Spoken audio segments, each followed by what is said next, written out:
আলো দেওয়া লাইটের গুণ, আওয়াজ দেওয়া মাইকের গুণ, ওয়াজ করা বক্তার গুণ, ঠিক নেই?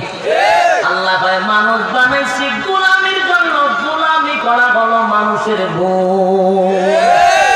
তুই গোলামি করলে তোর গুণ, আলো না দিলে দাম নাই, আওয়াজ না দিলে দাম নাই, ওয়াজ না করলে দাম নাই। আল্লাহ কয় গোলামি না করলেও তোর 4 পয়সার কোনো দাম নাই। গোলামির জন্য বানাইলাম, গোলামি যদি না করো আল্লাহ কয় 4 পয়সার দাম নাই। উলাইকা কাল আনআম, এরপর আল্লাহ কয় বাল হুম আযাল, উলাইকা কাল আনআমের মধ্যে রেখে দিল বাবা আছে, কিন্তু আল্লাহ পরে কয় বাল হুম আযাল, এর থেকে তোরা নিকৃষ্ট। গোলামি যদি না করস কুত্তা বিলার থেকে তোরা অনেক নিকৃষ্ট। 4 পয়সার কোনো দাম নাই। এর জবাব রব্বি কারীম দুনিয়ায় পাঠাইলো গোলামির জন্য, গোলামির জন্য। গোলামি বাদ দিয়া এখন দেখা যায় মাস্তানিতে লাগিয়া গেছি, টেন্ডারবাজিতে লাগিয়া গেছি। মস্তানি, টেন্ডারবাজি, সাদাবাজি, জুলুম নির্যাতনের মধ্যে আমাদের দিনকাল কাটতেছে। খারে টগায় খারে বড় হন যায়, খারে মাইরা খারে বড় হন যায়। সুদে ঘুষে যেমনে পারে এমনি। আল্লাহ কি দিলে আমরা পাঠাইছি না? তোর কি ভুলে যাবি না? আমি আল্লাহ কিন্তু তোর সম্মান বেশি দিছি, বান্দারে তোর সুন্দর বেশি বানাইছি, বান্দারে তোর ইজ্জতের সাথে বানাইছি, বান্দারে নিজের হাত লাগাইছি। ফেরেশতা গুনাহ করে, আমি আল্লাহ ফেরেশতাদের তোর দাম বেশি রাখছি। যদি গোলামি করস ফেরেশতারে টপকাইয়া তুই ফেরেশতার উপরে যাবি। জোরে কাম সুবহানাল্লাহ। কোন সময় গোলামি করলে বান্দার দাম বাড়ে রে, গোলামি না করলে বান্দার দাম নাই। কথা হয় না?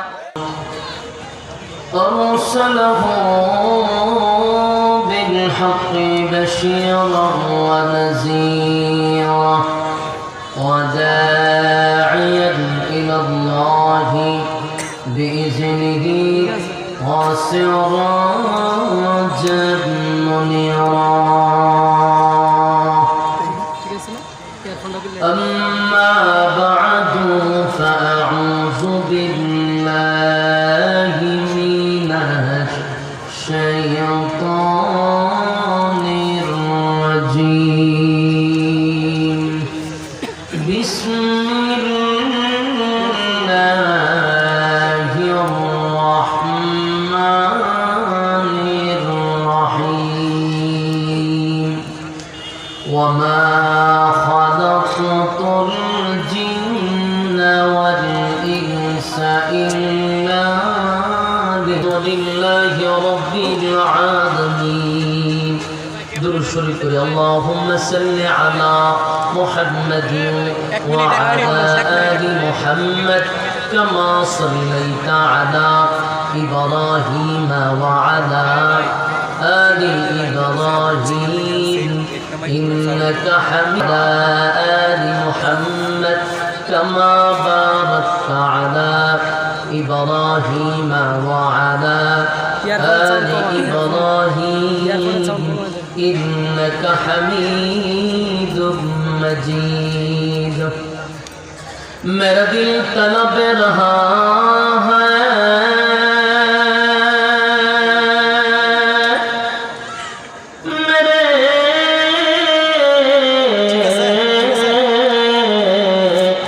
जलने रहा है सीना, ए दवा वही मिलेंगी मुझे छोड़ो मदीना। बलगल उला बिकमालिही कशाफत तुजा बिजमालिही حسنت جميع خصاله.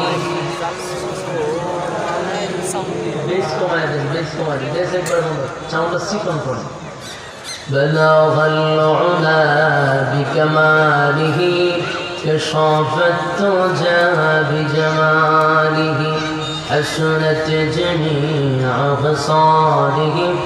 صلوا عليه. আলহামদুলিল্লাহ, মাতুপুর থানার অন্তর্গত মাতুপুর বাজার দারুল কোরআন কওমি মাদ্রাসা হাফেজ ছাত্রদের পাগড়ি প্রদান উপলক্ষে স্টেডিয়াম মাঠ আয়োজিত আজকের বাৎসরিক ইসলামী মহাসম্মেলনের সম্মানিত যিনি আজকের সভাপতি আল্লামা হাফেজ হযরত মাওলানা ওমর মুকাদ্দাস পীর সাহেব নোয়াখালী। আজকের মাহফিলে আরও যিনি সভাপতিত্ব করছেন হযরত মাওলানা হাফেজ কারি কিফায়াতুল্লাহ নোমানী সাহেব। আজকের মাহফিলের যিনি আরও আছেন আমাদের এই মাহফিলের যিনি প্রধান মেহমান মাননীয় সংসদ সদস্য আলহাজ অ্যাডভোকেট মাহবুব আলী সাহেব এমপি মহোদয়। আজকের মাহফিলের যিনি প্রধান আকর্ষণ মাহফিলের মধ্যমণি খতিবুল উম্মাহ আল্লামা হাফিজুর রহমান সিদ্দিকী সাহেব কুয়াকাটা। আরও আছেন হযরত মাওলানা মুফতি হেদায়েতুল্লাহ আজাদী সাহেব বর্তমান যিনি চেয়ারম্যান বরিশাল।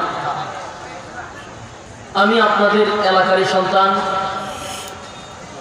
অল্প সময় কিছু দোয়া নেওয়ার জন্য এখানে উপস্থিত হয়েছি। বয়ান করার কোনো সময়ও নাই, যেহেতু এলাকা এখানে আমাদের বড় বড় মেহমানরা আছে, তো এখানে শুধু দোয়া নেওয়ার জন্যই বসছি। সময় খুব কম, 15-20 মিনিট আসলে আলোচনা হয় না, ভূমিকাতেই চলে যায়। এই জন্য আলোচনা যারা আছে ইনশাল্লাহ তারা করবে। অল্প সময় আমি কিছু মুক্তসর আপনাদের সামনে দোয়া নিতে চাই। আল্লাহ রাব্বুল আলামিন আমাদেরকে এখানে আসার এবং বসার সুযোগটুকু করে দিয়েছেন। অসংখ্য মানুষের মাঝখান থেকে আমাদেরকে আল্লাহ যাচাই এবং বাছাই করছেন, নির্বাচিত করছেন, পছন্দ করছেন, মহব্বত করে দুনিয়ার সমস্ত ফিতনাত থেকে হেফাজত করে মুসলমানের ক্লান্তি লগ্নে দ্বীনি এক মজলিসে উলামায়ে কেরামদের সহবতে আসার এবং বসার সুযোগটুকু রব্বে কারীম করে দিয়েছেন। এজন্য আমরা শুকরিয়া আদায় করছি, অবনত চিত্তে হৃদয়ের আবেগ অনুভূতি উজাড় করে সমবেত কণ্ঠে উচ্চ সুরে আওয়াজ দিয়ে বলি আলহামদুলিল্লাহ। লক্ষ কোটি দরুদ এবং সালাতের জন্য আরামের বিছানা ছেড়ে দিয়ে সমস্ত ব্যস্ততা থেকে নিজেকে একেবারে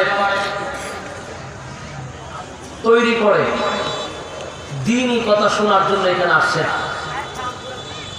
আরামের বিছানা ছেড়ে দিয়ে নরমাল বিছানায় বসছেন কোরআনের কথা শোনার জন্য। কিয়ামত পর্যন্ত এই কোরআনের কথা চলবে। কোরআন নাযিল হয়েছে ১৫০০ বছর আগে, এখনো কোরআন আছে, কিয়ামত পর্যন্ত কোরআন থাকবে।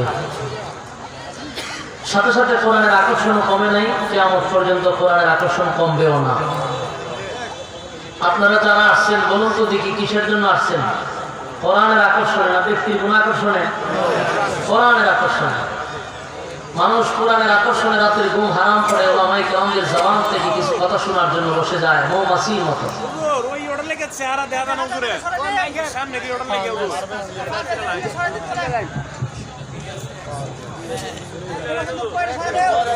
ঠিক আছে, ঠিক আছে।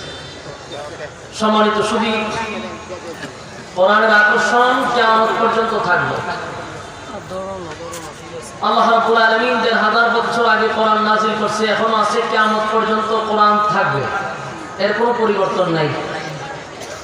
আসমানি কিতাব আরও ছিল, তাওরাত, ইনজিল, জবুর, এগুলো কিন্তু আসমানি কিতাব।